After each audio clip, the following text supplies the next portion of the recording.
नमस्कार दोस्तों। देश में एक बार फिर से वंदे मातरम को लेकर नए प्रकार का बवाल शुरू हो चुका है। देश के ही अंदर रहने वाले कुछ लोगों की तरफ से कहा गया कि चाहे तो हमें गोली मारने का आदेश दे दो, हमें मार डालो, पर इस जन्म में तो हम वंदे मातरम कतई नहीं गाएंगे। कुछ लोगों की तरफ से कहा गया कि अगर हमने वंदे मातरम गा दिया तो ये हमारे धर्म का अपमान होगा और हम हमारे धर्म का अपमान तो नहीं होने देंगे।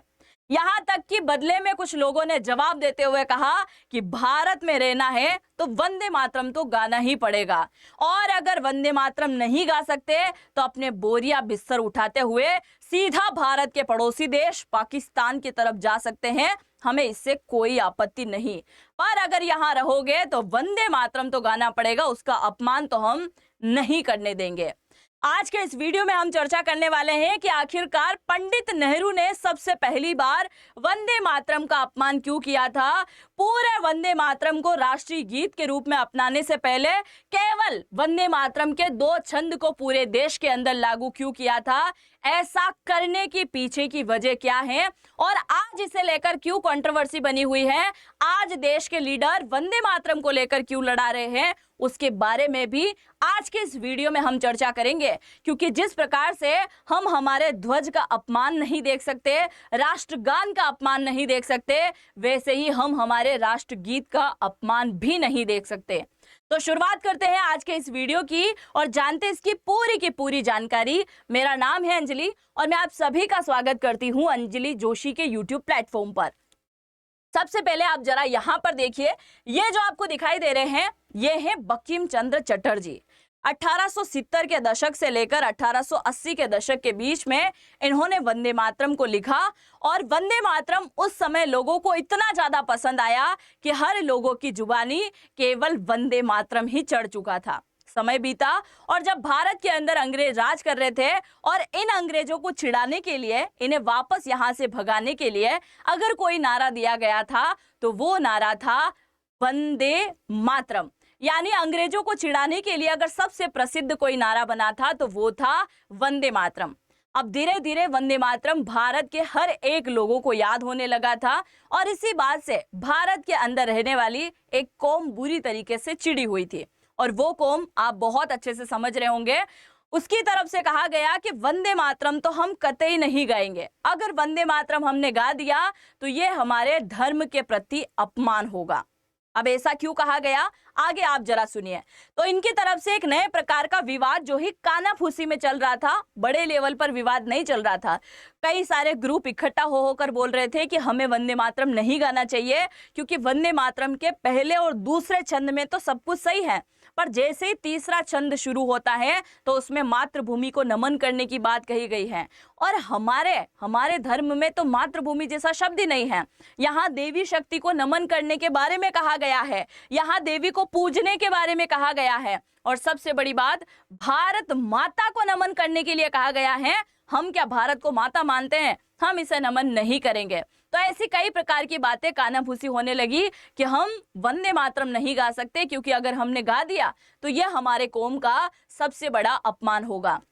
अब तक केवल कानाफूसी चल रही थी और अब यहाँ होने वाला था इतिहास का सबसे बड़ा विरोध कि वंदे मातरम हमारे ऊपर जबरदस्ती थोपा जा रहा है, हम गा नहीं सकते फिर भी हमसे गवाया जा रहा है। अब हुआ क्या था, 1937 की अगर हम बात करें तो उस समय ब्रिटिशर भारत की अगर हम बात करें तो उस समय भारत के अंदर प्रांतीय चुनाव होना था, और इस बार प्रांतीय चुनाव के अंदर कौन शामिल हुई?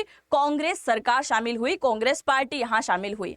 कांग्रेस पार्टी के साथ में मुस्लिम लीग भी जुड़ी हुई थी, और ऐसा पहली बार हो रहा था कि कांग्रेस से मुस्लिम लीग बुरी तरीके से परेशान है और बुरी तरीके से नाराज हो चुके हैं। जब कांग्रेस के कुछ लीडर कहां पहुंचते हैं, मुस्लिम लीग के लोगों से बात करने के लिए पहुंचते हैं, तो उस दौरान आ जाता है क्या? लखनऊ अधिवेशन। और इसी लखनऊ अधिवेशन में ये जो मुस्लिम लीग पार्टी के जो लोग होते हैं वो बोलते हैं कि हम कांग्रेस से नाराज हैं, क्योंकि कांग्रेस हमसे जबरदस्ती वंदे मातरम को गवा रही है और हम वंदे मातरम को नहीं गाएंगे। अब यहाँ पर बड़ी दिक्कत हो गई, क्योंकि मैंने बोला है ना कि देश के लोगों को वंदे मातरम इतना ज्यादा पसंद आ रहा था कि कई सारे लोग वंदे मातरम को दिन रात गा रहे थे और कई सारे लोगों को दिक्कत हो रही थी। अब यहाँ फंस गए पंडित नेहरू कि क्या किया जाए। ताकि मुस्लिम कौम जो है ये भी खुश हो जाए और एक तरफ जो लोग मुंह जबानी इसको गा रहे हैं उनको भी दिक्कत ना हो। अब क्या किया जाए, क्योंकि कांग्रेस मुस्लिम लीग को नाराज नहीं करना चाहती थी, उससे हमेशा खुश रखना चाहती थी, वो हमारे अव्वल दर्जे के थे, इसलिए हमें ऐसा कुछ करना पड़ेगा कि दोनों की ही बात रह जाए। पंडित नेहरू ने 1937 के अक्टूबर महीने में एक साथ कई सारे लोगों से मुलाकात करी और यह मुलाकात कोई एक दो दिन की नहीं थी बल्कि कई हफ्तों तक चली थी। बड़े बड़े लीडर जो थे देश के अंदर, हर एक व्यक्ति से, हर एक कौम से, हर एक इंसान से इन्होंने सलाह मशवरा किया और अंततः 1938 के अंदर एक बहुत बड़ा डिसीजन लिया। डिसीजन ये था कि अगर वंदे मातरम के अंतरा को, यानी उसके जो दो पैराग्राफ है, पहला पैराग्राफ और दूसरा पैराग्राफ अगर हम लागू कर दें तो इसमें ऐसा कोई देवी तुल्य शब्द नहीं है, ऐसा कोई धार्मिक भावना को आहत करने वाला शब्द नहीं है, इसे हम लागू कर सकते हैं और अगर मुस्लिम कौम चाहे तो इसे ना भी गाए तो चलेगा, पर यह राष्ट्रीय गीत के रूप में तो हम इसे जारी कर सकते हैं। हालांकि उस समय यह राष्ट्रीय गीत बना नहीं था, केवल चर्चा चल रही थी कि भाई हम इसे दो अंतरों में जारी कर देते हैं, क्योंकि विवाद तो तीसरे अंतर से शुरू हो रहा है। इसीलिए पंडित नेहरू ने पहली बार हमारे राष्ट्रगीत का अपमान किया। आप जरा सोचिए, अगर हम राष्ट्रगान गा रहे हैं तो क्या हम उसे अधूरा गाकर छोड़ सकते हैं? नहीं ना। अगर हमने अधूरा गाया तो क्या उसका अपमान होगा कि नहीं? और इसी प्रकार से हमारे राष्ट्रगीत को अधूरा गाया जाना, क्या इसका अपमान नहीं है? खैर, यहाँ पर क्या किया गया, 1938 में पूरे देश में लागू कर दिया गया कि केवल इसके दो अंतरे गाए जाएंगे और बाकी के अंतरे गाना जरूरी नहीं है। अब जरा देखिए आगे क्या होने वाला था। उससे पहले चैनल पर पहली बार आए हैं तो सब्सक्राइब कीजिएगा और इंस्टा पर फॉलो करना चाहें तो ये मेरी आईडी है, आप यहां जाकर फॉलो कर सकते हैं। अब जरा देखिए, समय बीता, अंग्रेज भारत से जा चुके थे, आजादी का दिन आया। 15 अगस्त 1947 का दिन। लाल किले की प्राचीर पर खड़े हैं कौन? पंडित जवाहरलाल नेहरू। अब यहाँ सब सोच में डूबे हुए हैं कि भाई साहब यहाँ क्या गाया जाए, यानी जनगण मन जो राष्ट्रगान है उसे गाया जाए, क्योंकि उस समय ना तो इसे मान्यता मिली थी राष्ट्रगान के रूप में जनगण मन को, ना राष्ट्रगीत को वंदे मातरम बनाया गया था, यानी कोई भी राष्ट्रगान नहीं था, राष्ट्रगीत नहीं था, पर लोगों के सामने राष्ट्रगान के रूप में यही था जनगण मन और एक क्या था, वंदे मातरम था। तो वंदे मातरम जनगण को लोग सब जानते थे, इसीलिए यहाँ पर लोग सोच रहे हैं कि अब क्या किया जाए। यहाँ एक काम करते हैं, वंदे मातरम गा लेते हैं। फिर कुछ समय बाद सोचा नहीं, आजादी तो मिल गई, पर सारे के सारे मुसलमान पाकिस्तान थोड़ी गए हैं, कई सारे मुसलमान तो अभी भी भारत के अंदर हैं। और पंडित नेहरू ने तो पहले ही क्लियर कर दिया था कि गेहूं में जितने से कंकड़ होते हैं उतने ही तो मुसलमान हैं, क्या ही फर्क पड़ जाएगा। पर उन्हीं कंकड़ों को खुश करने के लिए यहाँ लाल किले के प्राचीर पर राष्ट्रगान वंदे मातरम बनाकर नहीं गाया जा रहा है। मैंने सही बोला है, पहले राष्ट्रगान वंदे मातरम ही बनने वाला था, पर एक विशिष्ट कौम को प्रसन्न करने के लिए इसे नहीं गाया गया और वहां चुन लिया गया कि आज हम जनगण मन को गा देते हैं, वंदे मातरम को नहीं गाएंगे, क्योंकि वो कौम यहाँ नाराज हो जाएगी। और अंततः 24 जनवरी 1950 को ये लिख दिया जाता है कि हमारा आज से राष्ट्रगान होगा जनगण मन और राष्ट्रगीत होगा वंदे मातरम, और वंदे मातरम की दो पंक्तियां आपको गाना है। अब जरा सुनिए आज के समय में कंट्रोवर्सी हो क्या रही है। आज के समय में जो कंट्रोवर्सी की शुरुआत हुई है वो अभी 2025 से शुरू हुई है।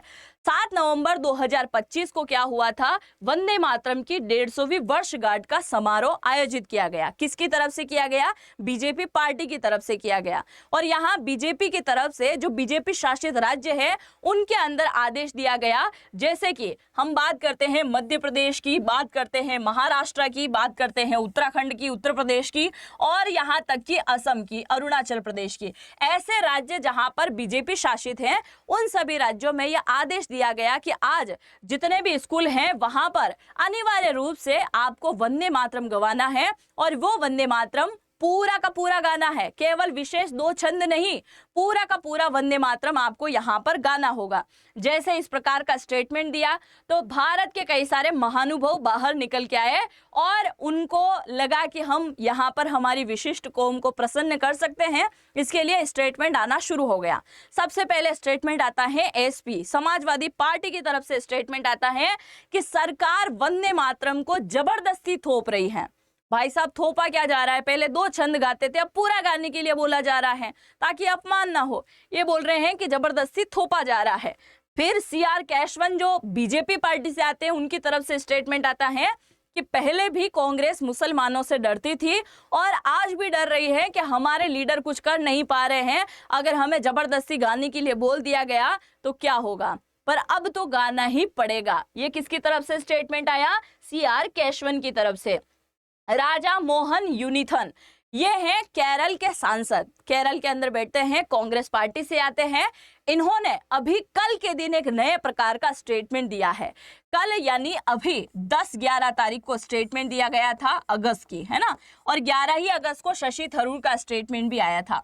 अब इन भाई साहब की तरफ से क्या कहा गया कि चाहे तो हमें गोली मारने का आदेश दे दो, हम गोली खाने के लिए तैयार हैं, अगर हमें मार दिया जाए तो हम मरने के लिए तैयार है, पर इस जन्म में तो हम केरल के अंदर वंदे मातरम नहीं गाने देंगे, वंदे मातरम तो हम लागू नहीं करने देंगे, चाहे कुछ भी हो जाए वंदे मातरम नहीं गाएंगे। किसकी तरफ से कहा गया? इन भाई साहब की तरफ से। आप गूगल जाकर भी चेक कर सकते हैं।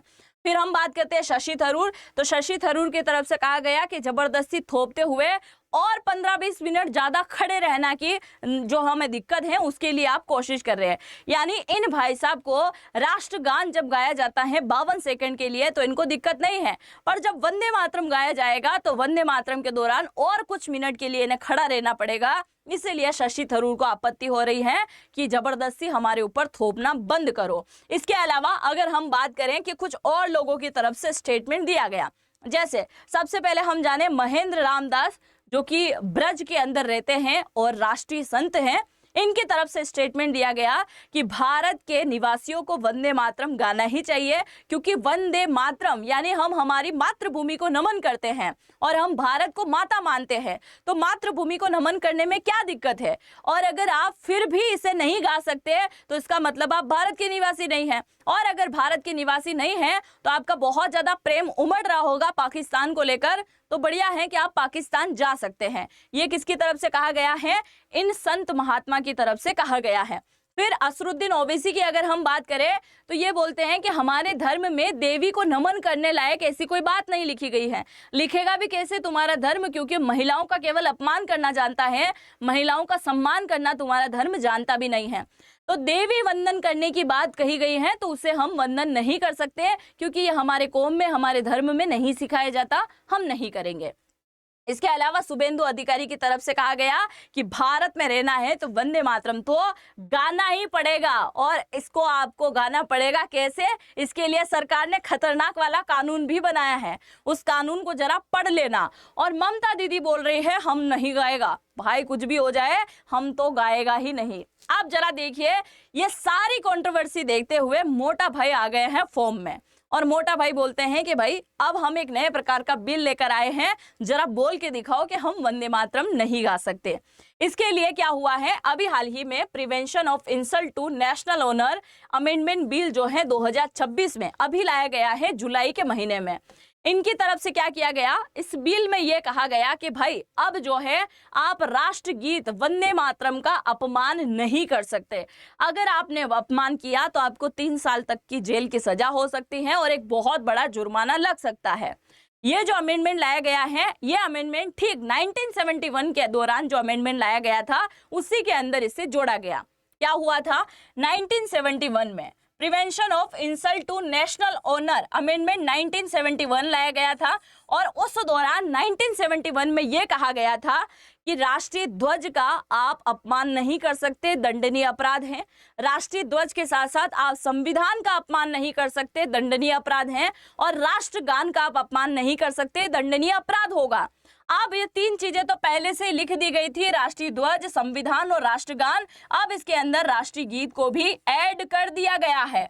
इसको ऐड करने के बाद पूरे देश के अंदर लागू कर दिया गया है, क्योंकि राज्यसभा में बिल पास हुआ, फिर इसे लोकसभा में ले जाया गया, यहाँ पे भी पास होने के बाद राष्ट्रपति जी के सिग्नेचर हो चुके हैं और ये कानून भी बन चुका है।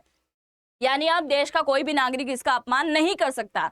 और अब जरा सुनिए आज की ताजा खबर के बारे में अगर हम बात करें तो अभी ये स्टेटमेंट आया है कि भाई 15 अगस्त 2026 को जब लाल किले की प्राचीर पर पीएम मोदी तिरंगा झंडा फहराने के लिए जाएंगे, और उस दौरान जो सबसे पहले अब तक राष्ट्रगान गाया जाता था उस जगह पहली बार राष्ट्रगान से पहले राष्ट्रगीत गाया जाएगा और इस बार हम 80वां स्वतंत्रता दिवस मनाने वाले हैं। इसके लिए आप सभी को पहले से ही अग्रिम बधाई मैं पहले से ही दे देती हूँ। बाकी आप जरा मुझे कमेंट सेक्शन में लिखकर बताइएगा कि क्या किसी विशेष व्यक्ति को प्रसन्न करने के लिए वंदे मातरम का जो बार बार अपमान किया जा रहा है वो सही है या गलत, और इस बार वंदे मातरम गाने के लिए कहा गया है और पूरे देश में इसे लागू किया गया है, तो क्या आप इसका समर्थन करते हैं? आप जो भी सोचते हैं अपनी राय को जरूर से कमेंट सेक्शन में लिखिएगा और चैनल पर पहली बार आए हैं तो सब्सक्राइब जरूर से कर दीजिएगा। एक बार फिर से स्वतंत्रता दिवस की आपको और आपके परिवार को बहुत बहुत शुभकामनाएं। मिलता है नेक्स्ट वीडियो में। जय हिंद, जय भारत।